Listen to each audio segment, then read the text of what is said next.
아모스서 1장과 2장은 하나님께서 열방과 이스라엘의 죄악을 고발하는 말씀으로 시작하고 있습니다.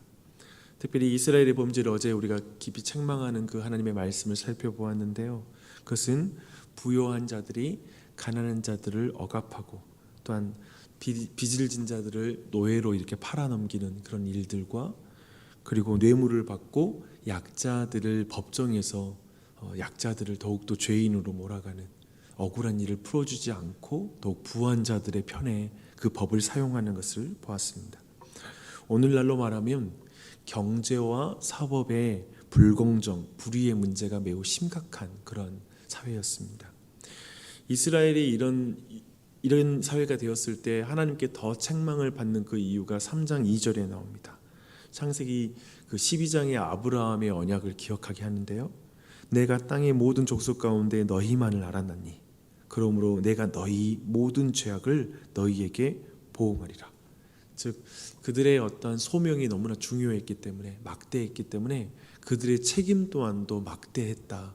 그렇기 때문에 너희들이 지금 이런 사회가 되었다라는 것은 막대한 결과이고 심판을 피할 수 없는 것이다 라고 이렇게 말씀하고 있는 것입니다.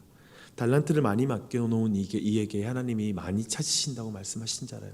그만큼 하나님께서는 이스라엘에게 많은 것을 찾으시는데 결국 그들의 그 불의함은 더욱더 하나님께 큰 죄가 되는 것입니다. 우리는 어제 5장을 통해서 또한 하나님께서 이스라엘의 어떤 종교적인 위선을 드러내는 그러한 말씀을 또한 살펴보았습니다. 그들은 모든 종교적인 형식을 잘 갖추고 있었죠. 그리고 하지만 그 내면에서는, 그리고 실제로는 우상을 숭배하는 그러한 신앙이었습니다. 사람은 숭배하는 대상을 닮아가는데 그들은 우상을 닮아갔습니다. 그래서 불의한 삶을 살아갔던 것입니다. 그래서 하나님께서 이제 요구하시는 것은 어제 우리가 본 것처럼 너희들은 여호와를 찾으라, 그리하면 살 것이다 라고 이렇게 말씀하셨습니다. 마음 깊은 곳에서 가장 사랑할 뿐, 마음 중심에서 다른 우상이 아니라 하나님을 가장 사랑해야 된다는 걸 말씀하시는 것입니다. 그래서 거짓 신과는 달리 하나님께서 요구하시는 말씀은 선명해요. 그래서 어제 우리가 5장 24절 말씀 봤죠. 오직 정의를 물같이 공의를 마르지 않는 강같이 흐르게 하여라 라고 이렇게 말씀하는 것이었습니다. 여기에서 정의는 미슈파트, 불의를 바로잡는 행위이고요. 또 여기에서 공의는 체다카, 즉 옳은 관계, 곧 사회적 신분과 무관하게 모두를 동등하게 대해라. 법정 앞에서 부자에게는 법이 그리 기울이고 가난한 자에게는 또한 법이 그렇게 엄격하여서 잡지 말아라, 그런 의미를 가지고 있는 것이죠. 그래서 아모스는 이런 죄를 다 지적하고 나서 여호와의 날에 대한 그런 말씀을 선포하고 있습니다. 아모스가 본 환상은 첫 번째 메뚜기 때 환상을 보여줘요. 이 메뚜기 때 생각하면 애굽에서의 재앙이 생각납니다. 애굽에서의 재앙 때에는 이스라엘 백성을 제외하고 다른 이에게 메뚜기 때가 임했거든요. 근데 이번에는 이스라엘에게 메뚜기 때가 임합니다. 왜냐하면 이스라엘이 애굽과 같이 되었기 때문에 그렇습니다. 그리고 두 번째는 모든 것을 태우는 불의 환상을 보여주고 있습니다. 항상 이 불의 환상을 생각하면 소돔과 고모라가 생각나죠.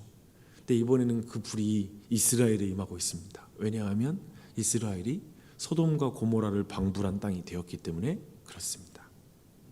그리고 마지막으로는 여름 과일 광주리 환상을 보게 됩니다.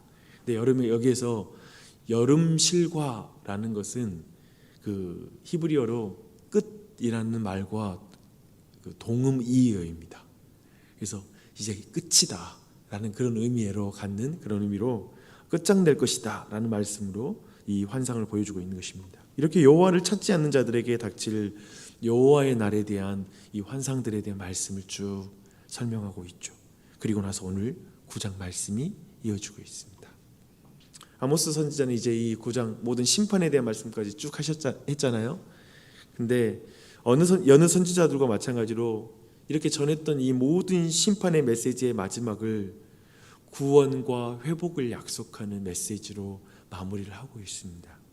하나님의 말씀이 사라지는 영적인 기근에 고통받는 것은 결국 전 세계적인 우주적인 하나님의 심판입니다. 하나님의 말씀이 갈아여지면 결국 전 세계적인 심판이 일어납니다. 1절 말씀 한번 봐보십시오. 내가 보니 주께서 제단 곁에 서서히 이르시되 기둥머리를 쳐서 문지방이 움직이게 하여 그것으로 부서져서 무리의 머리에 떨어지게 하라라고 이렇게 말씀하고 있죠. 근데 이 말씀 생각하면 어떤 장면이 생각나세요? 사사시대에 삼손의 마지막 장면이 생각나지 않습니까? 이제 두 기둥을 붙잡고 그가 외치면서 기둥이 흔들리고 그 우상 신전의 모든 것이 떨어져서 그 아래에 있는 우상 숭배자들이 다 죽임을 당하잖아요. 그때 죽었던 사람은 삼손도 죽었지만 블레셋 사람들이 죽었죠. 우상 숭배자들이 다곤 신전에서 다 죽게 되었죠. 근데 이제 그의 백성들이 그 하나님을 예배할 곳에서 헛된 신을 숭배함으로 말미암아 이스라엘 백성이, 그의 백성들이 이제 죽임을 당하게 될 것입니다. 그러나 여로보암이 또한 북왕국에 세운 어떤 정통성이 없는 모든 거짓된 신전들이 무너지게 될 것입니다. 또 하나님의 심판의 대상은 음부에 있든지 또한 하늘에 있든지 또 어디에 갈멜산 꼭대기에 숨든지 뭐 바다로 가든지 하나님의 심판을 절대 피할 수 없다라고 이렇게 말씀하고 있습니다. 왜냐하면 하나님은 말씀으로 온 세상을 창조하셨기 때문에 그렇다라는 걸 5절과 6절에서 말하고 있습니다. 창조주를 피할 것이 없습니다. 여러분 항상 성경을 볼 때 주목하십시오. 창조주에게 심판이든지 구원이든지 창조주로부터 옵니다. 우리가 그래서 어쩌면 하나님의 은혜도 내가 땅 끝으로 갈지라도 하나님의 은혜를 우리가 피할 수가 없어요. 항상 받을 수 있습니다. 어디에 있거나. 왜냐하면 창조주기 때문에 이 사실을 기억해야 됩니다. 음부에 내려가서도 정말 내려가서 결국 하나님의 심판도 그리고 구원도 그 은혜를 모든 것을 받을 수 있다는 것이죠. 하나님의 심판은 모든 민족에게 내려질 텐데 거기에는 차별이 없습니다. 그래서 이제 7절의 말씀을 보면 이스라엘이라는 나라는 그들의 혈통적 신분이 거기에서 특별한 위치를 차지하지 못할 것이라고 말씀하고 있습니다. 이스라엘이나 에디오피아나 블레셋이나 아람 사람이나 구별이 없다라는 이 아모스 선지자의 이 말은 사실 이스라엘 사람들에게는 자존심을 꺾어놓는 말이었겠죠. 하지만 그렇게 말씀하고 있습니다. 그런데 전혀 또 구별이 없는 건 아닙니다. 하나님은 이스라엘 중에서 참 이스라엘을 구별하시기 때문에 그렇습니다. 8절과 9절에 나옵니다. 야곱의 집을 완전히 멸하지 않는다라는 말씀은 그들 중에 구원을 얻을 자가 있다라는 말씀입니다. 그 백성을 만국 중에서 골라내어서 이제 특별히 체질하겠다라는 말을 하거든요. 이것은 이제 농경사회에서 이해할 수 있는 그런 비유이잖아요. 체질을 하면 이렇게 곡식을 이렇게 바람에 이렇게 흔들게 되는데, 그때 보면 정말 그 체질을 잘 하시는 분들 보면, 저도 어렸을 때 해봤는데 알곡 하나 떨어지지 않잖아요. 그것처럼 하나님이 이 심판의 과정, 항상 그 타작마당은 심판과 연관이 되는데 이렇게 막 체질을 하여서 이렇게 바람으로 이렇게 골라내는 작업이 마지막에 심판의 일인데, 심판에는 반드시 구원의 역사가 나타납니다. 알곡은 그대로 걷어들이고요, 그리고 쭉정이는 이제 흩어버리는 것이죠. 그래서 공의와 구원, 자비의 역사가 동시에 나타나는 비유이기도 한 거죠. 그러니까 하나님은 정확하게 한 알도 땅에 떨어뜨리지 않고 그의 백성들은 하나님이 구원하실 것입니다. 그러나 하나님 여호와께 피하지 않는 자, 여호와께로 돌아가지 않는 자들은 심판을 피할 수가 없을 것입니다. 11절을 한번 보십시오.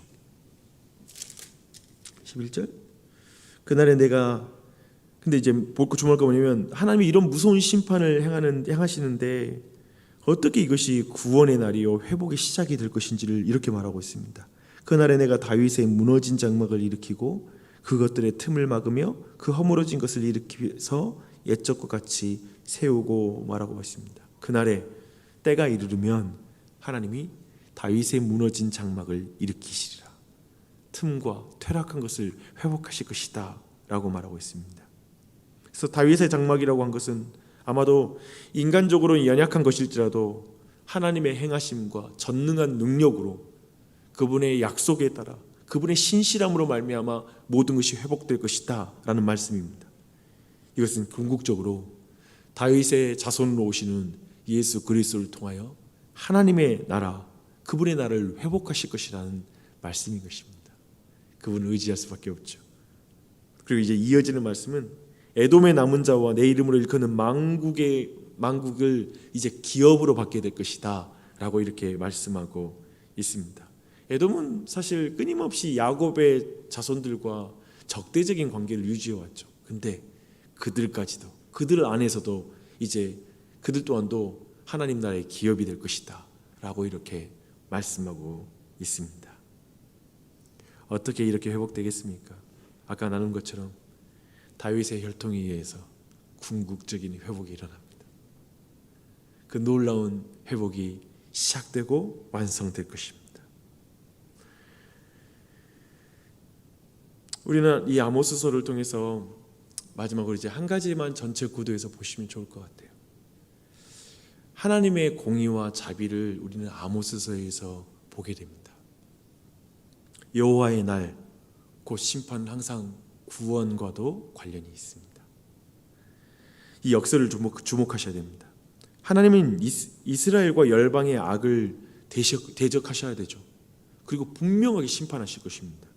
동시에 하나님은 궁극적으로 이렇게 하시는 것은 자기 백성을 회복하고 그리고 새로운 백성으로 세우기 위해서 그 일을 행하신다는 걸 또한 기억해야 됩니다. 그게 여호와의 날의 중요한 의미입니다. 그래서 이것이 우리에게 주는 메시지가 있어요. 사실은 아직 하나님의 심판은 남아 있습니다. 우리 모두에게 동일하게 궁극적인 그 심판의 날이 다가오고 있습니다. 주님께서 재림하신 날이 그날입니다. 온 세상은 하나님의 심판 앞에 놓일 것입니다. 하나님의 심판은 아무도 피할 수 없습니다. 어디에 숨어도 피할 수가 없습니다. 왜냐하면 하나님은 심판주의시기 때문에, 그리고 창조주의시기 때문에 그렇습니다. 그 심판에 차별이 없을 것입니다. 그러나 하나님의 백성들의 그날은 무슨 날입니까? 구원의 날이 될 것입니다. 그 체질을 하는 날, 그분의 백성 중에 아무도 잃지 않고 하나님은 얻으실 것입니다. 우리 모두에게 이 소망이 있습니까? 제가 어제 그런 말씀 드렸죠. 우리가 사는 세상을 보십시오.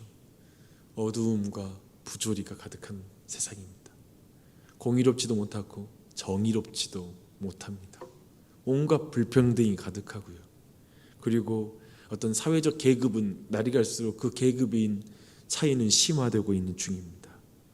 이 상황 속에서 교회 또한도 혼란스럽고 여러 가지 타락 속에 또한 예배가 무너진다고 말하고 있습니다.